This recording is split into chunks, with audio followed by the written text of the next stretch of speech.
Hello students, स्वागत है आप सभी का पॉली वाला टेक्निक के एक नए वीडियो में। और इस वीडियो में हम बीटीपी बोर्ड की कॉपी को भरना सीखेंगे। स्टेप बाय स्टेप मैं आपको सारी चीजें बताने वाला हूं, कैसे आपको फर्स्ट पेज पे भरना होता है, क्या क्या भरना होता है, क्या गलती आपको नहीं करनी होती है, किस पेन का आपको उपयोग करना होता है, रफ आपको कहाँ पे करना होता है।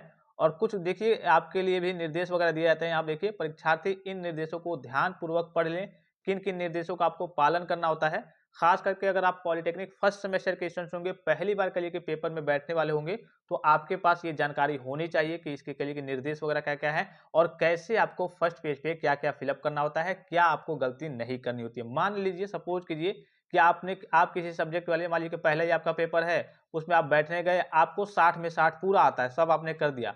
पता ये चला कि आपने जो फर्स्ट पेज पे डिटेल्स वगैरह फिलअप किया था, सारे डिटेल्स ही गलत हो गए हैं आपका कल, या फिर कुछ आपने गलती कर दी है जिसकी वजह से आपकी कॉपी ही नहीं चेक हो पा रही है, तो पूरा मामला ही खराब हो जाएगा। तो इसीलिए विशेष करके वीडियो को ध्यान से देखेंगे, स्टेप बाय स्टेप सारी चीजों को समझेंगे। इसके अलावा जो नेक्स्ट वीडियो में आपको प्रोवाइड करूंगा कि कैसे आपको लिखना होता है एग्जाम में, किस तरीके से आपको किस वे में लिखना होता है, कैसे लाइनिंग वगैरह करनी होती है, इसके बारे में हम नेक्स्ट वीडियो में चर्चा करेंगे। इस वीडियो में हम केवल ये देखेंगे कि फर्स्ट पेज में आपको कैसे भरना होता है, क्योंकि अगर आपका फर्स्ट पेज गलत हो गया तो पूरा मामला आपका खराब हो जाएगा। फर्स्ट पेज आपका सही होना चाहिए, सही से आपका फिलअप होना चाहिए, और जो निर्देश वगैरह दिए गए हैं उनको भी अभी मैं आपको दिखाऊंगा, उसको भी आपको समझना है। और नेक्स्ट वीडियो में हम इसके बारे में बात करेंगे कि हाँ, आपको पेज पे कैसे कैसे लिखना होता है, किस तरीके से लाइनिंग करनी होती है, इसके बारे में बात करेंगे। सबसे पहले तो सभी स्टूडेंट से रिक्वेस्ट करूंगा, आपको मालूम है ऑल ब्रांच के स्टूडेंट्स के लिए आपका सिलेबस वगैरह सेम हो गया है। सभी ब्रांच की बात करें तो सभी ब्रांच के बच्चों के लिए जो पॉलिटेक्निक फर्स्ट सेमेस्टर के स्टूडेंट्स है, आपके प्री बोर्ड का इस बार का जो आपको मालूम है कि सिलेबस में भी चेंज हुआ है, बदलाव हुआ है, और जो आपका कहिए कि एग्जाम के पेपर का पैटर्न है उसमें भी बदलाव हुआ है। तो जो नया आपका प्री बोर्ड का पेपर है वो आ गया है। पॉली वाला टेक्निक एप्लीकेशन पे सारी चीजें अवेलेबल है, उसको जाकर के आप देख लेंगे। जो यूट्यूब चैनल का नाम है वही कहिए कि एप्लीकेशन का नाम है, क्या नाम है, पॉली वाला टेक्निक। ठीक है, पॉली वाला टेक्निक एप्लीकेशन आप जाकर के डायरेक्टली सर्च भी करेंगे प्ले स्टोर पे पॉली वाला टेक्निक ऐप, तो वो आ जाएगा। उसको जाकर के आपको कल के डाउनलोड कर लेना है। प्रीवियस ईयर के 10 साल के ओरिजिनल बोर्ड पेपर के पीडीएफ है। इसके अलावा आपके प्री बोर्ड के मॉडल पेपर प्रैक्टिस सेट है, हर एक सब्जेक्ट के 3-3 सेट है। उन 3 सेट से बाहर आपके एग्जाम में क्वेश्चन नहीं पूछे जाएंगे। तो विशेष करके खास करके जो बच्चे डर रहे हैं कि हम नहीं पढ़े हैं, क्या पढ़े हैं, पता नहीं हम पास हो पाएंगे या फिर नहीं, शायद आपने इस बार का डेटा देखा होगा, लगभग लगभग 80% बच्चों की बैक लगी थी, अर्थात 80% बच्चे ऐसे थे जिनकी एक ना एक सब्जेक्ट में बैक लगी थी। 20% ही बच्चे फुल्ली तरीके से पास हुए थे। अब इसमें ये होता है, अगर शुरू में ही आपकी बैक लगना स्टार्ट हो जाए फर्स्ट सेमेस्टर से ही, तो आपका कॉन्फिडेंस लेवल थोड़ा सा डाउन हो जाता है कि अरे यार, मेरी तो फर्स्ट सेमेस्टर में ही बैक लग गई, पता नहीं आगे की पढ़ाई हमसे हो पाएगी या फिर नहीं। तो आपका कॉन्फिडेंस लेवल डाउन नहीं होना चाहिए। इसके लिए जाहिर सी बात है कि आपकी फर्स्ट सेमेस्टर में बैक नहीं लगनी चाहिए। फर्स्ट सेमेस्टर में बैक कब नहीं लगेगी, जब आपको सारी चीजें मालूम रहेंगी। अभी मान लीजिए कि आप यहीं पे भरने में ही गलती कर देते हैं, तो मान लीजिए हो सकता है कि आपके कोई कॉपी ना चेक हो, उसमें आप एब्सेंट कर दिया जाए, या फिर ये हो सकता है कि चलिए आपने कॉपी को भर लिया, आपको इंपॉर्टेंट क्वेश्चंस नहीं मालूम है, या फिर आपको लिखने का तरीका नहीं मालूम है, बहुत सारी चीजें हैं। तो सारी चीजों को आपको करिए कि देख के चलना है। तो प्री बोर्ड का पेपर आपका नोट्स भी, कम्युनिकेशन स्किल्स इन इंग्लिश की बात करें तो उसका नोट्स वगैरह भी आ गया है। हैंड रिटन भी नोट्स है, प्रिंटेड भी नोट्स है, अप्लाइड फिजिक्स का भी नोट्स है, और भी कुछ इंपॉर्टेंट क्वेश्चंस वगैरह आपको एप्लीकेशन पे प्रोवाइड किए जा रहे हैं। तो उसको जाकर के आपको जरूर देख लेना है। चलिए अब इसके बारे में बात करते हैं, कैसे आपको फिलअप करना होता है। ये आपकी कॉपी होती है, एक बार मैं आपको पूरा कॉपी पहले दिखा दूं। इस प्रकार से ये आपके ऑफिशियल बोर्ड की ही कॉपी है, ठीक है। इस प्रकार से आपको कॉपी देखने को मिलेगी। सेम यही आपको कॉपी, आप जब भी एग्जाम में बैठने जाएंगे, ये आपको कॉपी मिलेगी। यहाँ पे आप ऊपर से देखिए, एक एक करके हम देखते आ रहे हैं। हाँ, सबसे पहले आप देख लीजिए किस पेन से आपको भरना होता है, क्योंकि यहाँ पे अगर आप देखेंगे तो ये सारी चीजें आपकी ब्लैक्स रहते हैं। तो आप जब भी फिलअप करने जाएंगे क्या करेंगे, ब्लू पेन का उपयोग करेंगे। यहाँ पे जब भी आप फिलअप करेंगे, अब चूंकि ब्लैक में रहेगा, मान लीजिए कोई कहीं एक आप बना रहे हैं, यहाँ पे लाइन में आपने टच कर दिया, तो यहाँ पे दिखेगा नहीं कि हाँ ये वाला ब्लैक है, या फिर लाइनिंग वाला ब्लैक है, या फिर आपने कुछ लिखा है। तो इसमें आप जब भी फिलअप करेंगे, हालांकि आप चाहें तो ब्लैक पेन से भी फिलअप कर सकते हैं, कोई दिक्कत नहीं है, लेकिन आप ज्यादातर कोशिश करेंगे कि ब्लू पेन का आप यहाँ पे उपयोग करेंगे, कि सारी चीज यहाँ पे सही तरीके से दिखेंगी, ठीक है। दूसरी चीज है कि रफ वगैरह कहाँ पे करना होता है, तो रफ जहां भी आप क्वेश्चन, चलिए उसको तो हम नेक्स्ट वीडियो में कवर करेंगे, जब आपको मैं लाइनिंग वगैरह खींचना बताऊंगा, कैसे खींचना होता है, क्या करना होता है, कैसे आपको क्वेश्चन वगैरह वहां पे डालना होता है कि हाँ क्वेश्चन नंबर या फिर प्रश्न उत्तर पहला के ए पहला के बी, कैसे इस इन सारी चीजों को लेके मैनेज करना होता है, इन सारी चीजों को लिखना होता है, उसमें मैं आपको बता दूंगा सारी चीजों के बारे में कि रफ वगैरह कैसे कहाँ पे करना होता है। सबसे पहले देखिए फर्स्ट पेज पे आपको कैसे क्या क्या चीजों को फिलअप करना होता है। सबसे जैसे ही आपको कॉपी मिलेगी, तो कॉपी देखिए किस प्रकार से आपकी होगी, यहाँ पे मैं आपको दिखा दूं। यहाँ पे देखिए, यहाँ पे आपको ऊपर दिख रहा होगा ये, ठीक है।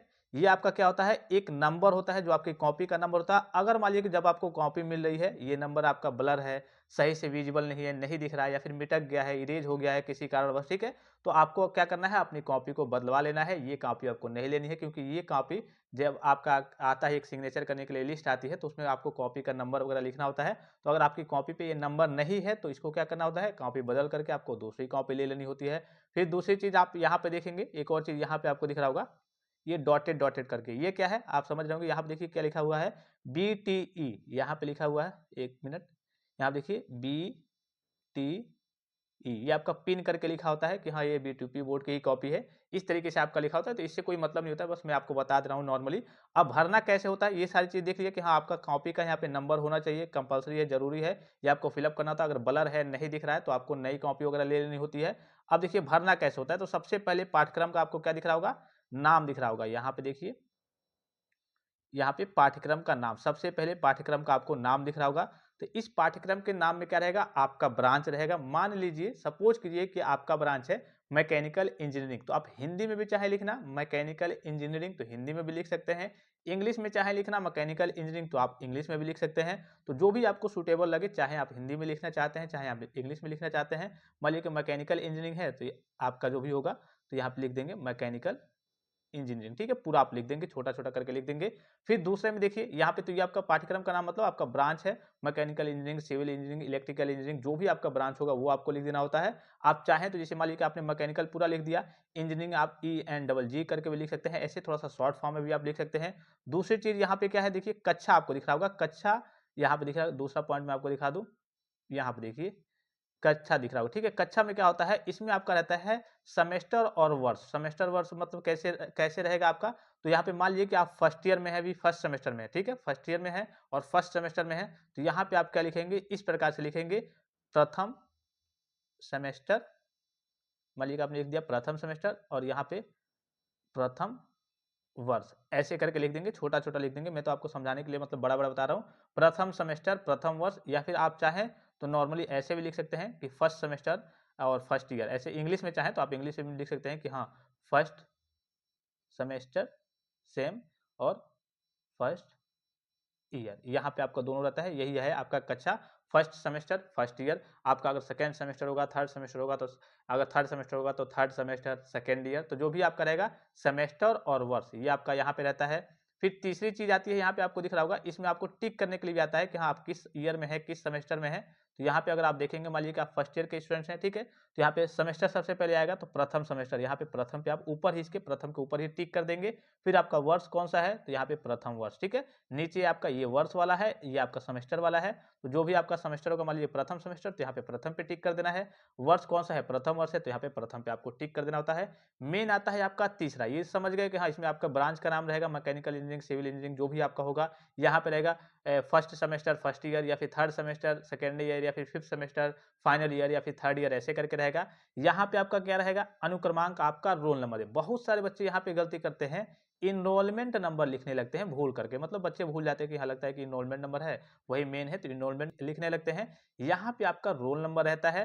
रोल नंबर आपका अंकों में भी रहेगा और शब्दों में भी रहेगा, ठीक है। मान लीजिए कि मैं एग्जांपल के थ्रू आपको बता रहा हूँ। यहाँ पे मान लीजिए कि आपका रोल नंबर है 1 2 3 4 5 6 7 8 9, फिर 0 1 2 3, ये आपका रोल नंबर हो गया, तो ये आपका अंकों में हो गया। शब्दों में अब ऐसे नहीं लिख रहा है कि हाँ 1 अरब इतना करोड़ ऐसे करके नहीं लिखना है। जो आपका ऊपर अंकों में लिखा है, आपको इसको एडमिट कार्ड से मिलाते चलना है, गलती इसमें नहीं होनी चाहिए। बार बार आप काटे फिटेंगे तो फिर समस्या हो जाएगी बाद में। इसको आपको एडमिट कार्ड से मिला मिला करके एक एक करके आपको अंक आसान तरीके से, अच्छे तरीके से, सही से फिलअप करना होता है, गलती ना हो। कोई आप उसमें बार बार ये नहीं करेंगे कि हाँ उसके बोल्ड कर दे, थोड़ा सा पता लगे स्याही इधर उधर हो जाए तो समस्या आ जाएगी। तो इसमें आपको सही से आपको फिलअप कर देना होता है। फिर इसी चीज को आपको नीचे शब्दों में, जैसे एक है तो उसके नीचे आपको एक लिखना होता है, फिर 2 3, ऐसे करके जो भी आपका है उसको कहिए कि शब्दों में आपको फिलअप करना होता है। 5 6 7 8 9, फिर आपका शून्य हो गया, फिर आपका 1, 2 ऐसे जो आपका अंकों में ऊपर रहेगा उसी के नीचे आपको शब्दों में लिख देना होता है 1, 2, 3, 4, 5 जो भी होगा समथिंग आपका इस तरीके से लिखना होता है। ये नहीं बच्चे यहाँ पे ध्यान थोड़ा-सा नहीं देते हैं। एनरोलमेंट नंबर जो बच्चे कभी-कभी भूल करके कि हाँ एनरोलमेंट नंबर मेन होता है, एनरोलमेंट नंबर फिल अप कर देते हैं। हर एक सेमेस्टर में आपका रोल नंबर जारी होता है। यहाँ पे आपका रोल नंबर रहता है, अंकों में हो गया, यहाँ पे आपका शब्दों में हो गया। फिर विषय की बात करें तो जिस भी विषय का आप जैसे मान लीजिए कि आपके इंजीनियरिंग ग्राफिक्स का आपका पेपर है, तो आप चूँकि इंजीनियरिंग ग्राफिक्स की बात करें तो उसका करिए कि जो कॉपी आती है, जो आपको मिलता है लिखने के लिए, वो दूसरे तरीके से वो आपकी ड्राइंग शीट होती है, उसका तो अलग मिलता है। मान लीजिए कि अप्लाइड फिजिक्स का ही लेते हैं, अप्लाइड फिजिक्स फर्स्ट है, तो ये नहीं आपको ऐसे नहीं लिख देना है कि हाँ, एपी फर्स्ट।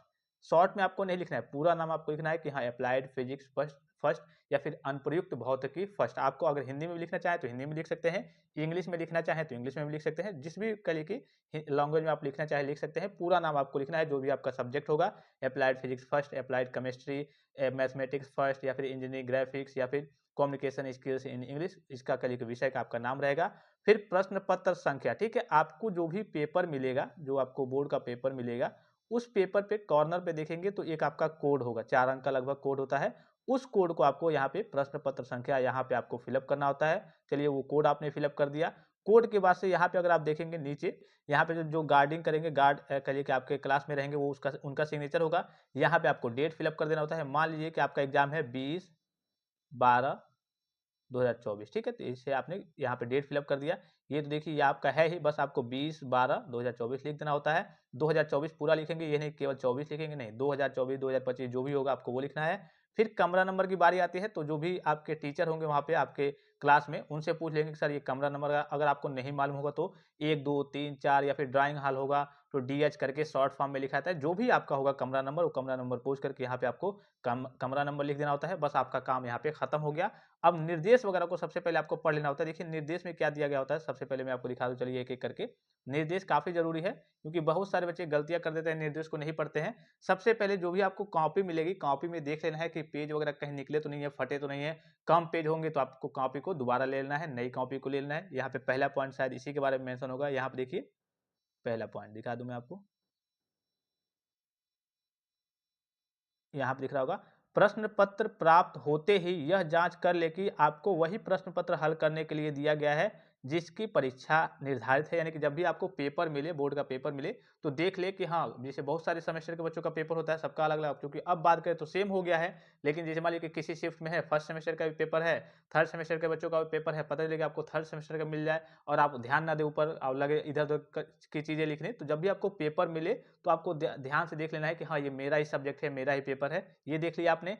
फिर साथ ही यह भी जांच कर ले कि इस उत्तर पुस्तिका में कवर पेज सहित 36 पृष्ठ अंतर होने पर तुरंत कक्ष निरीक्षक को सूचित करें। यानी कि आपको ये जांच कर लेना है कि इस पेज, इस कॉपी में, जो आपको कॉपी मिली है, टोटल 36 पृष्ठ है या फिर नहीं। अगर कम है, कवर को लेकर के टोटल 36 रहने चाहिए। अगर कम है या फिर कुछ फट गया है, निकल गया है, तो आप कॉपी को बदल के नई कॉपी को ले सकते हैं। फिर दूसरा पॉइंट यहाँ पे देखिए, दूसरा यहाँ पे देखिए, यदि किसी परीक्षार्थी के पास अथवा उसकी सीट के आसपास कोई अनाधिकृत सामग्री पाई जाती है तो परिषद के नियमों के अनुसार उसके विरुद्ध कड़ी कार्रवाई की जाएगी। यानी कि जब भी आप जहाँ पे बैठे हैं, पेपर देने जा रहे हैं, वहाँ पे आपको आसपास देख लेना है। हो सकता है कि आपने कुछ ना रखा हो, आपके दोस्त ने या फिर आपके अगल बगल में जो बैठे हैं आपके आसपास, उन्होंने कुछ चीटिंग वगैरह की व्यवस्था की हो, पता चले कि फंस आप जाए, रखा तो उसने था लेकिन फंस आप जाए, तो आपको देख लेना है अपने डेस्क पे, अपने आस-पास कुछ लिखा हुआ ना हो, कोई फ़ॉर्मूला ना लिखा हुआ हो, ठीक है? इसके अलावा कोई चीटिंग वगैरह की चीज़ें आस-पास में ना दिख रही हो, पता चले कोई और रखा है, फर्स्ट बाद में आप गए, तो इसका आपको ध्यान रखना है। फिर तीसरा पॉइंट देखिए यहाँ पे,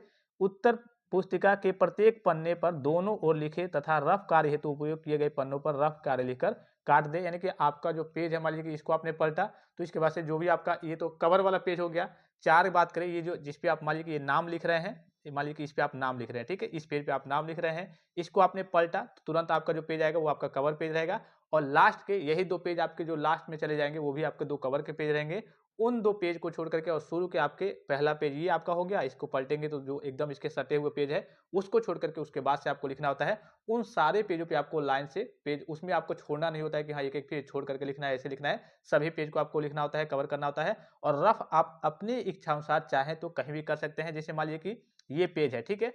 इस पे मान लीजिए कि ये कॉपी के दोनों पेज हो गए, तो मान लीजिए कि हम यहाँ पे लिख रहे हैं, ठीक है, यहाँ पे लिख रहे हैं, तो आप चाहें तो यहाँ पे भी, इस पेज पे भी रफ कर सकते हैं, या फिर यहाँ पे लिख रहे हैं, चाहे तो आप इस पेज पे भी रफ कर सकते हैं। रफ करने के बाद से आपको ऊपर लिख देना है कि रफ कार्य हेतु, यहाँ पे ऊपर आप लिख देंगे रफ कार्य हेतु, और लास्ट में इसको क्या करेंगे, इस प्रकार से थोड़ा सा यहाँ पे दिखा दूं, इस प्रकार से थोड़ा सा इसको कट कर देंगे कि हाँ चलिए यहाँ पे रफ हुआ है, ऊपर लिखा गया है रफ कार्य हेतु, और फिर से आपने बाद में इसको क्या कर दिया है, कट कर दिया है। फिर देखिए चौथा पॉइंट यहाँ पे क्या मेंशन है, चौथा पॉइंट में देखिए, एक प्रश्न के सभी खंडों के उत्तर एक ही क्रम में दे। यदि एक प्रश्न के खंडों के उत्तर अलग अलग पृष्ठों पर दिए गए हैं, जिसके कारण उनका मूल्यांकन परीक्षा द्वारा नहीं किया जाता है, तो उसका उत्तरदायित्व परीक्षार्थी का होगा। यानी कि सपोज कीजिए, मान लीजिए कि आपसे 4 खंड पूछे जा रहे हैं, ठीक है, part A, part B, part C, part D. अब मान लीजिए कि पार्ट ए में आपसे 12 क्वेश्चन, 10 क्वेश्चन मान लीजिए पूछे गए, 10 करने हैं आपको।